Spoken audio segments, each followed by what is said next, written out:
আসসালামু আলাইকুম, easy snacks and কুকিংয়ে সবাইকে আমন্ত্রণ জানাচ্ছি। আজ করছি থাই স্যুপ, আর সেটাই আপনাদের সাথে শেয়ার করছি। আমি এই স্যুপের রেসিপিটা সরাসরি নিয়েছিলাম একজন শেফের কাছ থেকে। উনি একটা 5 স্টারে আছেন। সো আমি সবসময় এই প্রসেসেই ফলো করে রান্না করি। আর আমার এই প্রসেসটা ফলো করে যদি আপনারা ট্রাই করেন, নেক্সট টাইম আপনাদের কাছেও আশা করি ভালো লাগবে। আর যেই ধরনের টেস্টটা আমরা খুঁজি, ইনশাল্লাহ সেই ধরনের টেস্টটাই পাবেন। তো প্রথমে আমি এখানে কয়েকটা চিংড়ি মাছ তো রেডি করে নিয়েছি, আর এখানে আমি লাস্টে 2-3টা চিংড়ি মাছ রেখেছি যে প্রসেসটা দেখানোর জন্য। অনেকেই অবশ্যই জানেন, তবে যারা জানেন না নতুন, তাদের জন্য আমার এই প্রসেসটা একটু দেখিয়ে দেয়া, যেন ভিডিওটা ইনকমপ্লিট না থাকে সেই জন্য। তো আমি প্রথমে চিংড়ি মাছের খোসা লেজের দিক থেকে কতটুকু রেখে, অল্প কতখানি রেখে তারপরে পুরোটা খুলে নিয়েছি। আর লেজের কাছে চিংড়ি মাছের যে শক্ত একটা চোখা কাটা থাকে, সেটাকে কেচি দিয়ে কেটে নিয়েছি। আর চিংড়ি মাছটা একটু বড়, তাই মাঝখান থেকে এভাবে কেটে দিয়েছি। তারপরও মোটামুটি বড়ই আছে চিংড়ি মাছটা। তো আমি আরেকটা করে দেখাচ্ছি। এখানে আমি এই শক্ত কাটাটা প্রথমে কেচি দিয়ে কেটে নিয়েছি।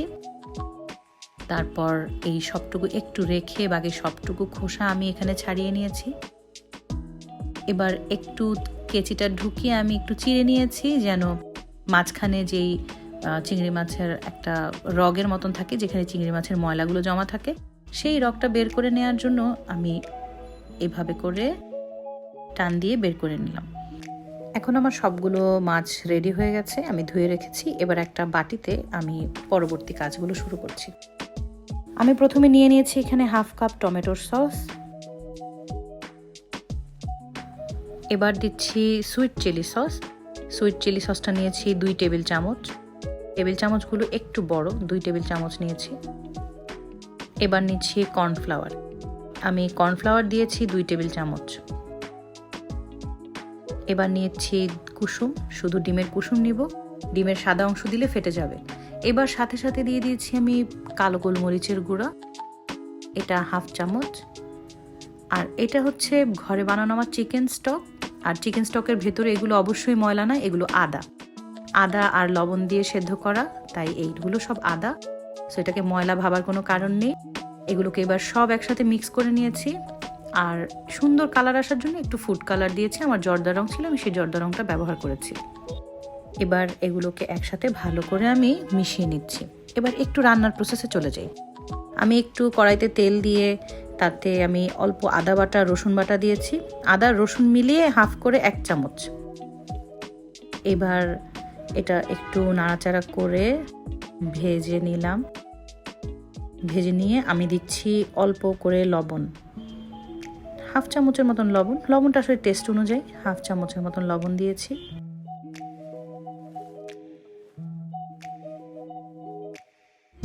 এবার দিয়ে দিচ্ছি লাল মরিচের গুঁড়া। লাল মরিচের গুঁড়া আমি 1 চামচ দিয়েছি। এবার দিয়ে দিচ্ছি লম্বা করে কেটে রাখা মুরগির বুকের টুকরা। আর দিয়ে দিচ্ছি চিংড়ি মাছগুলো, যেগুলো রেডি করেছিলাম।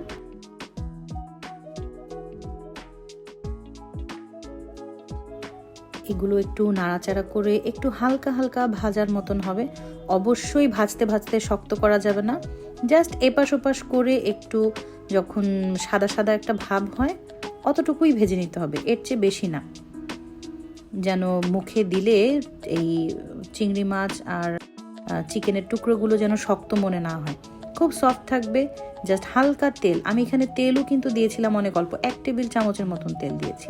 এবার দিলাম মাশরুম। এখানে আমি 1 কাপের মতন মাশরুম ছিল, সেই মাশরুমগুলো দিয়ে একটু আবার ভেজে নিচ্ছি।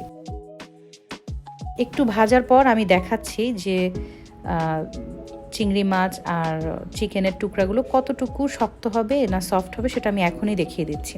একটু ভাজা হয়ে নে, তারপর দেখাচ্ছি।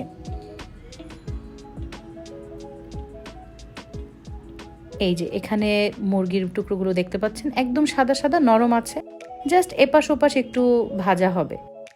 এই যে খুব বেশি লাল হবে না, খুব বেশি শক্ত করে নেওয়া যাবে না, যেন খাওয়ার সময় খুব সফট ফিল হয়, এরকম করে জাস্ট একটু এপাশ ওপাশ ভাজা হলেই রেখে দিতে হবে। এভাবে একটু ভাজা ভাজা হয়ে আসবে, এর মধ্যে চিংড়ি মাছের লেজগুলো একটু লাল হয়ে আসবে। এখনই দেখা যাচ্ছে একটু একটু লাল হয়ে আসছে। আর দেখতেও কিন্তু সুন্দর লাগছে।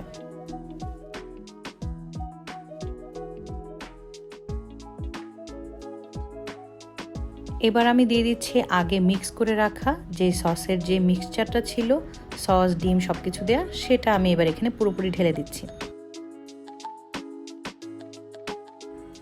পুরোটা ঢেলে নিয়ে এবার আমরা একটু নাড়াচাড়া ভালো করে তাড়াতাড়ি এবার দিয়ে দিব চিকেন স্টক দিয়ে আমাদের পুরোটা থাই স্যুপ করতে হচ্ছে, কারণ পুরোপুরি টেস্টটা পেতে হলে পুরো থাই স্যুপটা চিকেন স্টক দিয়ে করাটাই বেটার।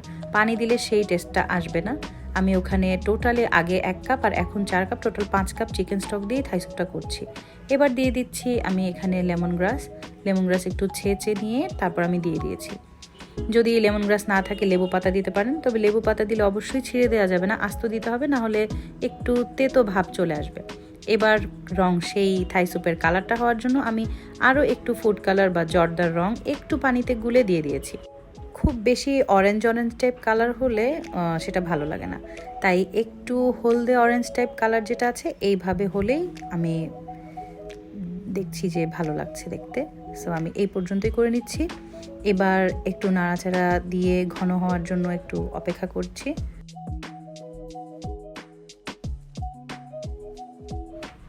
এবার আমি দিয়ে দিচ্ছি একটু চিনি, হাফ চামচ চিনি দিয়েছি একটু টেস্ট হওয়ার জন্য। আবার নাড়াচাড়া করে এবার দেখছি একটু ঘন হয়েছে। এখন এই পর্যায়ে আমি ঘনত্বটা রেখে দিব, কারণ এটা ঠান্ডা হলে আরও বেশি ঘন হবে। আর যদি এর চেয়ে বেশি ঘন এখন আমি করে নেই, তাহলে এটা যখন ঠান্ডা হবে তখন একদম ভারী হয়ে আসবে, ভালো লাগবে না। এবার নিচ্ছি লেবুর রস চিপে নিব। লেবুর রসের জন্য একটা এক্সট্রা ফ্লেভার আসে, সেটা খুব ভালো লাগে, ফ্রেশ একটা ফিল হয়, খেতেও ভালো লাগে।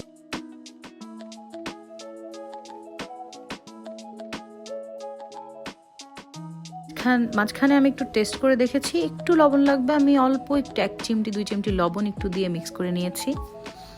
এবার চুলাতে বসে রাখার কারণে একটু ঘন হয়ে এসেছে। আবার একটু লবণটা আমি টেস্ট করে দেখছি।